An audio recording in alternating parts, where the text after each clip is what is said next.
Everyone, target for IQ में आप सभी का स्वागत है। छत्तीसगढ़ के लिए हमारा बैच चल रहा है, उसमें पूरा क्रैश कोर्स कराया जा रहा है। काफ़ी बच्चों की डिमांड थी कि सिर्फ और सिर्फ लोकल एक्ट के लिए एक बैच स्टार्ट किया जाए, तो वो एक्ट हमारा अनाउंस हो रहा है। 20 जुलाई से ये बैच स्टार्ट हो रहा है। इसमें सिर्फ हम लोकल एक्ट्स करवाएंगे, आपको लोकल एक्ट्स करवाएंगे और ये बिल्कुल न्यू बैच होगा, स्टार्टिंग से स्टार्ट होगा। आप स्क्रीन पर दिए गए जो नंबर है इस पर कॉल कर सकते हैं, सर से आप बात कर सकते हैं फीस के रिगार्डिंग, कैसे ज्वाइन होना है, क्या प्रोसीजर है। मैं आपको बता दूं कि इसमें जो सिलेबस है, सिलेबस बहुत लेंदी है, लेकिन इसमें जो हम इस बैच में, पर्टिकुलर बैच में जो हम आपको कराएंगे वो है सबसे पहले Chhattisgarh rent control act, land revenue act, Chhattisgarh excise registration and court fees act. ठीक है, ये 5 जो लोकल एक्ट हैं वहाँ के, क्योंकि ये जनरली अदर स्टेट्स में नहीं आते तो सिर्फ वहीं आ रहे हैं, तो लोकल एक्ट हम इसको कह सकते हैं, रजिस्ट्रेशन एंड कोर्ट फीस। तो टोटल 5 एक्ट का बंच है, ये हम आपको उस बैच में प्रोवाइड करवाएंगे, ये जो बैच न्यू स्टार्ट हो रहा है। करेक्ट। इसके अलावा और भी 2-3 छोटे हैं, जैसे negotiable instrument act, limitation, SRA. तो कोई भी 2 एक्ट उन 3 में से कॉम्प्लीमेंट्री हमारी तरफ से, उसका कोई चार्ज नहीं होगा, तो 5+2 आपके एक तरह से हो जाएंगे। तो आज जो हम आपके लिए एक छोटा सा एक्ट लेकर आए हैं वो है छत्तीसगढ़ रैंट कंट्रोल एक्ट 2011 का है। तो सबसे पहले हम इसको देख लेते हैं फटाफट फटाफट, इसके क्रक्स क्या क्या है इसके अंदर। जैसा कि आप सभी जानते हैं, जो लोग मेरे स्टूडेंट रह चुके हैं, मैं शेड्यूल से स्टार्ट करती हूँ, और सॉरी सेक्शन इंडेक्स से स्टार्ट करती हूँ और शेड्यूल तक जाती हूँ। ये मेरी थोड़ी सी गंदी आदत है। इसके अंदर टोटल 14 सेक्शन है, 4 शेड्यूल हैं। करेक्ट। सबसे पहले हम देखेंगे गवर्नर जो है, उन्होंने, राज्यपाल ने इसको मंजूरी दी थी, वो कौन सी डेट है, 23 मई। उसके बाद आता है प्रेसिडेंट की कंसर्न, वो है 5 अक्टूबर 2012। और उसके बाद आता है एनफोर्समेंट डेट। कई बार ये वाली डेट एग्जाम में आ चुकी है, नवंबर है ये, है ना, नॉट। उसके बाद आता है कि कई बार अब आजकल ये हॉट टॉपिक बनने लग गया है, किस तरह से क्वेश्चन पूछते हैं, जो रिपब्लिक लिखा होता है, जो हमारे एक्ट की प्रियम्बल होती है, पढ़ते कहाँ हैं हम, बेयर एक्ट, है ना। तो बेयर एक्ट की जो प्रियम्बल होती है उसके अंदर लिखा हुआ होता है रिपब्लिक ईयर ऑफ। तो वो जो है ये आजकल पूछने लग गए हैं कि कौन सा एक्ट किस गणराज्य वर्ष का है। जिस दिन से हमारा गणराज्य हुआ था, मतलब रिपब्लिक डे होता है, उसके बाद से जितने भी साल होते हैं वहां से गणराज्य वर्ष कैलकुलेट किया जाता है। तो ये है 62 नंबर का। तो ये आपके 4-5 क्वेश्चन यहीं पर तैयार हो गए। उसके बाद आता है ऑब्जेक्ट, हर एक्ट का ऑब्जेक्ट होता है, ये हमारी अलग बात है, हम उसे नहीं देखते हैं। और कहाँ होता है, बेयर एक्ट की प्रियम्बल में ही होता है। इस एक्ट के जो 3 ऑब्जेक्ट हैं, 1 2 3 नंबरिंग की हुई है। तो सबसे पहले हम देखते हैं क्या ऑब्जेक्ट है इस एक्ट का। टू प्रोवाइड एडजुडिकेशन, एडजुडिकेशन होता है किसी मैटर का सिविल में, जो डिग्री की डेफिनेशन अभी अभी पढ़ाई है 2-3 दिन पहले, बहुत अच्छे से समझाया था क्या होता है एडजुडिकेशन। तो जो एडजुडिकेशन करना है किसका, matter relating to rent, rent से संबंधित जितने भी मैटर हैं उसका एडजुडिकेशन करना, और किसे करना है, ट्रिब्यूनल को करना है। मेन ऑब्जेक्ट क्या है इस एक्ट का, कि रेंट से रिलेटेड जो भी मामले हैं उन सभी का क्या किया जाए, न्याय निर्णयन किया जाए, और किसके द्वारा किया जाए, ट्रिब्यूनल के द्वारा। तो ऑब्जेक्ट हो गया ये इसका। दूसरा ऑब्जेक्ट है टू प्रमोट लीजिंग और एकोमोडेशन, इसका मतलब होता है जो एकोमोडेशन है, एरिया है, लैंड है आपके पास, उसको क्या देना है, भाड़े पर देने के लिए प्रमोट कर रहे हैं, है ना। जैसे कई लोग होते हैं नहीं देते हैं, अब जिनके पास मकान नहीं है वो क्या करेंगे, भाड़े पर ही लेते हैं। अब ऐसे में इंसान देगा नहीं तो भाड़े पे लेगा कैसे, इसीलिए प्रमोट किया जा रहा है, ताकि आप दो, दूसरा लेगा। करेक्ट। तीसरा है balancing the interest of landlords and tenants, इसका मतलब होता है जो भवन के स्वामी हैं उनके और किराएदारों के हितों को क्या किया जाए, संतुलित किया जाए, बैलेंस, बैलेंस किया जाए, है ना। ऐसा नहीं कि लैंडलॉर्ड अंट शंट अनाप शनाप रेंट ले रहे हैं, एक रूम का 20-25 हज़ार रुपये किराया ले रहे हैं और टीनेंट पे सजा रहा है। या ऐसा भी हो सकता है कि लैंडलॉर्ड बाहर रहता है तो टीनेंट कब्जे पे कब्जा किया जा रहा है और किराया नहीं दे रहा। तो इन दोनों के राइट्स को बैलेंस करने का भी क्या है, मुख्य उद्देश्य है। नेक्स्ट आते हैं हम इसके, अब इंडेक्स को देखेंगे, क्योंकि 14 सेक्शन है, ये मेरी थोड़ी सी गंदी आदत है, मैं हर चीज का इंडेक्स जरूर कराती हूँ। अच्छा होगा आप भी ऐसी गंदी आदत अडॉप्ट कर ले। सबसे पहले हम देखते हैं क्या है इसका, रेंट कंट्रोल एक्ट 2011 का। 1 2 3 4 5 एक तरफ है, नेक्स्ट 5 एक तरफ है, और रिमेनिंग फोर जो सेक्शन है वो एक तरफ है। 3 पार्ट्स में डिवाइड किया गया है। ऐसा कुछ इंटेंशनली नहीं किया है, लेकिन इसका लॉजिक है। लॉजिक क्या है अभी हम देखते हैं। सबसे पहला क्या होता है आप सभी जानते हैं, short title extend and commencement होता है। उसके बाद आता है वेरी इंपॉर्टेंट, वो होती है डेफिनेशन। करेक्ट। इसकी भी इंपॉर्टेंट है, डेफिनेटली क्वेश्चन आएगा ही आएगा। उसके बाद आता है कि एग्जाम्पशन किस जो एकोमोडेशन है, जो जगह है, स्थान है, वहाँ पर ये एक्ट अप्लाई नहीं होता है। फिर उसके बाद आता है टीनेंसी एग्रीमेंट, जो किराए पर लेने देने का काम होगा वो कैसे होगा, एग्रीमेंट के थ्रू होगा। और रेंट क्या दिया जाएगा, जिस पर वो दोनों क्या होते हैं, एज एग्रीड। एग्रीड का मतलब जो राजी हो। जैसे मकान मालिक बोलता है हम तो 4,000 रुपये में देंगे एक रूम, है ना, और वो कहता है सर थोड़ा कम कर लीजिए, तो उन्होंने कहा चलिए 3,500 रुपीज, 3,500 रुपये में, तो एग्री हो गए दोनों। तो जिस पर एग्री होते हैं वही क्या होता है, रेंट होता है। करेक्ट। ये एरिया आपका क्लियर हो गया। पहला शॉर्ट टाइटल एक्सटेंड, डेफिनेशन, और उसके बाद कहाँ पर अप्लाई नहीं होता है और कैसे होगी टीनेंसी, किराएदारी, एग्रीमेंट के थ्रू होगी, मौखिक कुछ भी नहीं चलेगा। उसके बाद आता है रेंट, कैसा होगा, जो एग्री है दोनों, जिस पर दोनों सहमत हो जाते हैं वो। 5 क्लियर हो गए आपके। अब देखिए रेंट बन गया, रेंट एक्ट बन गया है, किराएदारी के लिए हो गया। अब क्या होता है, हर चीज़ में डिस्प्यूट्स ज़रूर होते हैं। उन डिस्प्यूट को सॉल्व करने के लिए एक वो बनाई जाती है, मैकेनिज्म होता है, मशीनरी होती है, ठीक है। जैसे सिविल जो मैटर्स होते हैं उनके लिए सिविल कोड्स हैं, कौन सा एक्ट लगता है, सीपीसी लगता है। क्रिमिनल मैटर्स जो होते हैं, जैसे आईपीसी के अंदर ऑफेंसेस हैं, उसको रेगुलेट करने के लिए प्रोसीजर कौन बताता है, सीआरपीसी बताती है। करेक्ट। तो उसी तरह से रेंट की जो प्रोविजंस हैं, इनको रेगुलेट करने के लिए भी एक मैकेनिज्म है। अब वो मैकेनिज्म जो है वो है 6, 7, 8, 9, 10, पूरा एक सीक्वेंस में। मैंने कहा था ना, कोई इंटेंशनली नहीं बनाया है, बस थोड़ा अगर हम ध्यान से देखें तो हमारे पास याद करने के ट्रिक्स सब कुछ आंखों के सामने ही होते हैं। और अगर आपको ऐसा भी थोड़ा सा है, नहीं है, या फ्रेशर्स हैं, तो आप हमारे साथ आइए, हमारे साथ जुड़िए। ये सब मेरा काम ही क्या है, आपको ये सब चीज़ें इजीली प्रोवाइड करवाना और याद करवाना, ठीक है। तो देखें, सबसे पहले क्या बनता है, रेंट की चीज़ों के मामले कहाँ नहीं जाते हैं, सिविल कोर्ट्स में नहीं जाते हैं। सॉरी। तो कहाँ जाएंगे, इनके लिए सेपरेट एक ट्रिब्यूनल एस्टैब्लिश होती है, जिसे हम कहते हैं रेंट कंट्रोल ट्रिब्यूनल।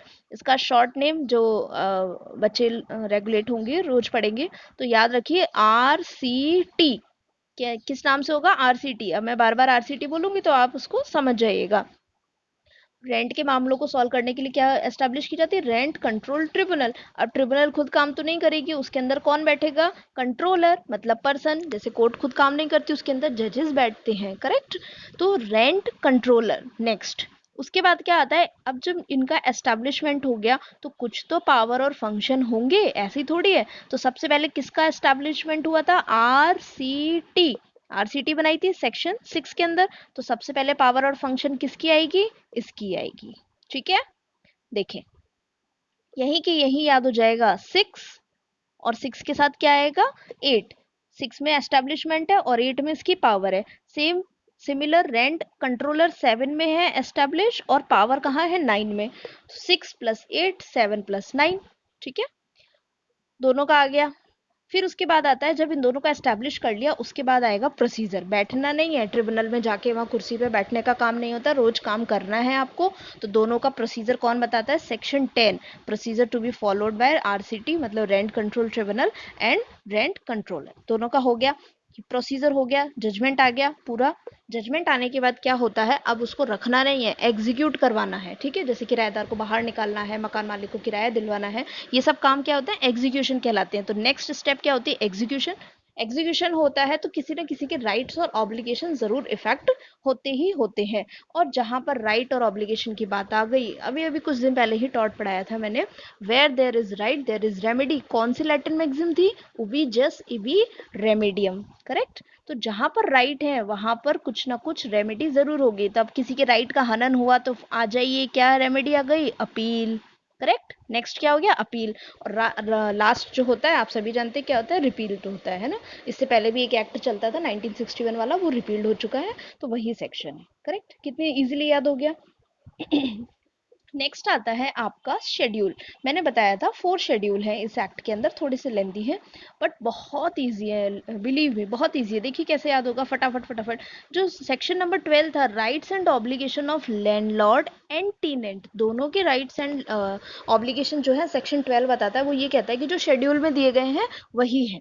तो आ जाए शेड्यूल के ऊपर, 4 नंबर का शेड्यूल, और देखो मैंने प्लस करके 12 भी लिखा हुआ है। तो सबसे पहला जो शेड्यूल है वो क्या बताता है, टीनेंट के राइट्स की बात करता है। किसकी बात करता है, टीनेंट के राइट्स की बात करता है।